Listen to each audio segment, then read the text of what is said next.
5 minutes with Pastor Sis.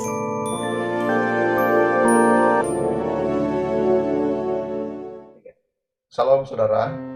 Suatu hari ada kelulusan di Chicago Kent College of Law, dan yang menjadi mahasiswa lulusan terbaik bernama Overton. Dia adalah seorang yang buta. Ketika dia naik ke atas panggung dan memberikan orasinya, Overton berkata bahwa prestasi ini sesungguhnya juga untuk teman saya yang bernama Kasprisak. Ternyata Kasprisak adalah seorang yang tidak memiliki tangan. Jadi dua sahabat ini saling bantu dengan yang lainnya. Overton membawakan buku Kasprisak setiap hari. Demikian juga Kasprisak menuntun Overton masuk dan keluar kelas.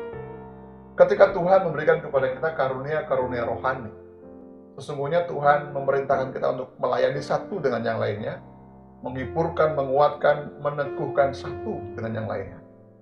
Dalam Roma pasal 12 ayat 6, 7, dan 8 ada beberapa karunia rohani. Dan malam hari ini kita akan belajar dari karunia rohani ayat yang ke-7 dan ayat yang ke-8. Dikatakan, jika karunia rohani untuk melayani, baiklah kita melayani. Jika karunia untuk mengajar, baiklah kita mengajar. Jika karunia untuk menasihati, baiklah kita menasihati. Siapa yang bagikan sesuatu, hendaklah ia melakukannya dengan hati yang ikhlas. Siapa yang memberikan pimpinan, hendaklah ia melakukannya dengan rajin. Siapa yang menunjukkan kemurahan, hendaklah ia melakukannya dengan sukacita. Barang tentu kita tahu maksudnya bahwa kita tidak bisa melakukan tugas-tugas yang sesungguhnya rekan kita, saudara kita yang lain lakukan. Karena saudara kita memiliki karunia rohani yang berbeda dengan kita. Jadi kita hanya bisa melakukan secara maksimal karunia rohani yang kita punya. Kemudian ada beberapa yang disarankan oleh Alkitab. Jika ada yang memberikan pimpinan, hendaklah melakukannya dengan rajin. Dengan rajin maksudnya, ia bersegera untuk melakukan perintah Allah sebagai sebuah prioritas.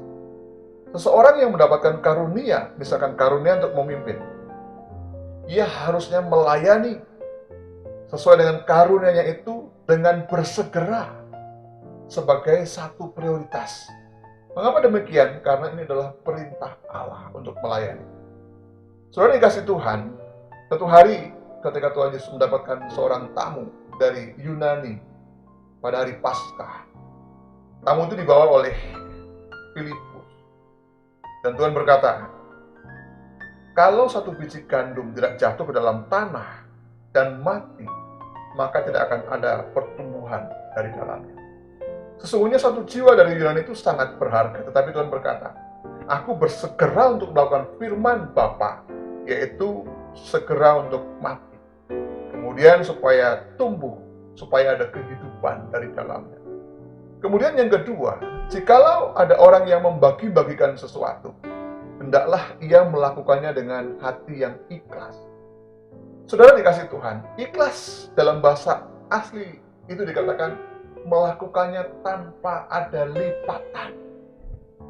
Jikalau kita memiliki kertas yang tanpa lipatan, maka gampang sekali untuk kita melihat ada apa di dalamnya. Tapi jikalau kertas itu kita lipat, maka kita tidak bisa menduga apa yang ada di dalamnya.